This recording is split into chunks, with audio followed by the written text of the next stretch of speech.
Hi, I'm Connie Lee, President and CEO of Angioma Alliance.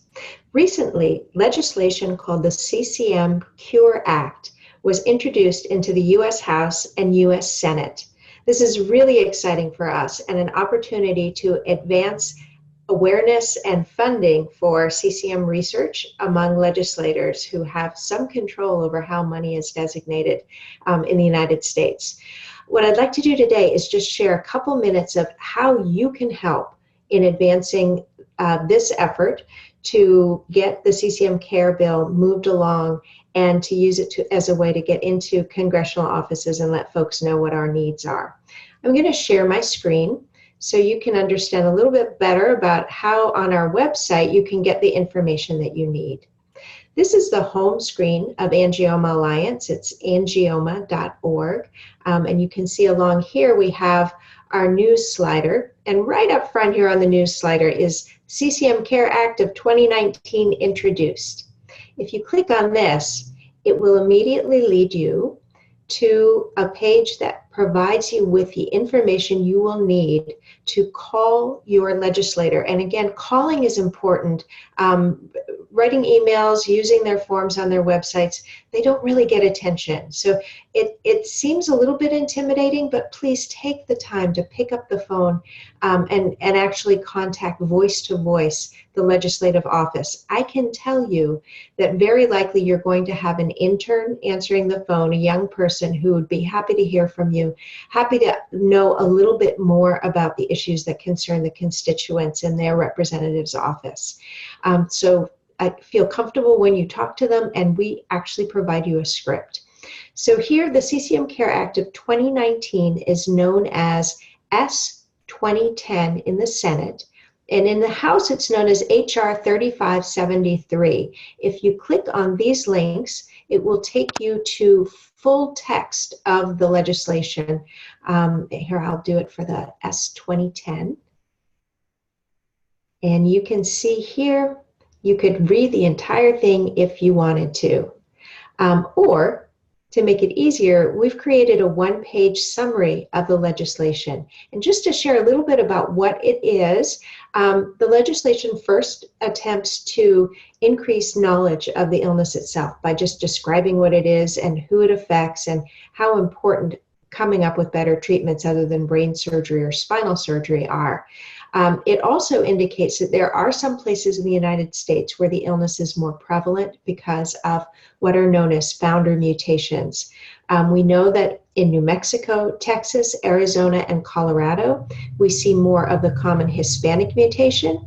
And then in some southern states and in an area around Sacramento, we see more of a second founder mutation called the CCM2 common deletion. No one, I don't think, on the phone is going to ask you for this information. This is just really for you to have an understanding of what it is that we're presenting.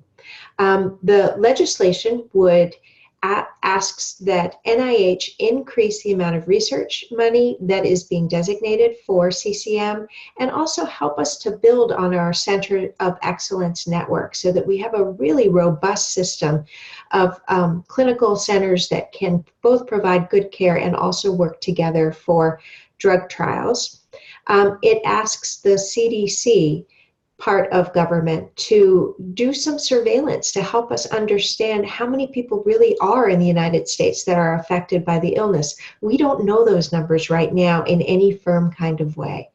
And then finally, it asks for FDA to make CCM a priority in terms of speeding through applications for drug trials because we have absolutely no treatment yet.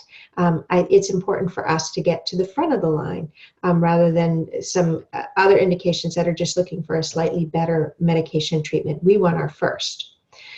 So if you are planning to call, and I hope that you are, contacting your local representative is great. Contacting the two senators from your state is also great, and you can just Google to find out who those are. We want to make some special effort to reach senators who are on the Health, Education, Labor, and Pensions Committee, the Senate Help Committee, and the House Energy and Commerce Committee. We would like those folks to hear more from us because those are the committees where our legislation is currently living. So if you click on this, I've created a handy dandy list of who is on the Senate committee along with their phone numbers. And if you click on their names, that's a link to their website in case you want to try to arrange a local visit. And the summertime is a great time to try to get connected with the health liaisons or the congressperson or senator themselves, because a lot of them are spending some time at home. There's a similar list on site for the House Energy and Commerce Committee. So please click through those links, see if one of those folks, it's organized by state, look for your state, see if you've got someone from your state on one of those committees and make sure you reach out to them.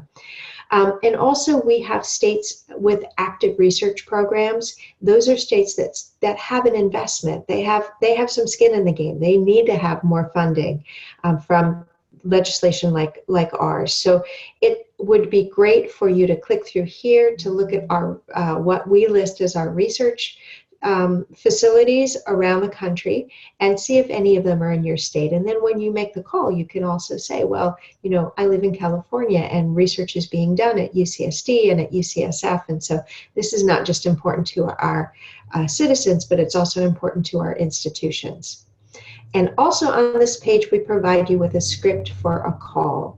So the point of making a call now is to ask for co-sponsorship of the legislation. Right now, the entire New Mexico delegation, both in the Senate and House, are co-sponsors of the legislation. They're the folks that introduced it into their separate chambers.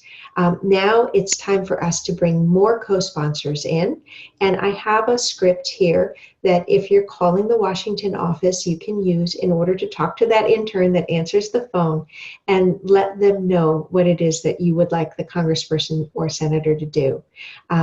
In that, please make sure that you explain why it's important to you. In my script, it says I have a cavernous angioma and currently have no options for treatment outside of brain surgery. Please customize that to make it true for whatever your situation is.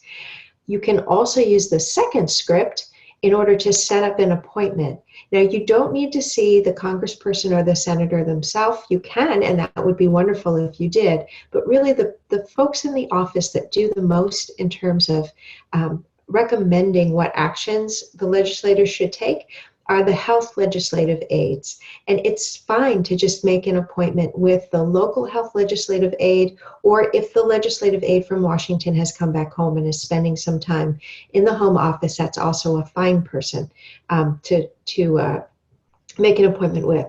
And finally, if you want to send out a special thank you to the members of the New Mexico delegation, please do. You don't need to call them for co-sponsorship. They already are, and they know very well what the illness is about, but they have been making the effort to raise awareness on a federal level. So any of them would appreciate just a thank you.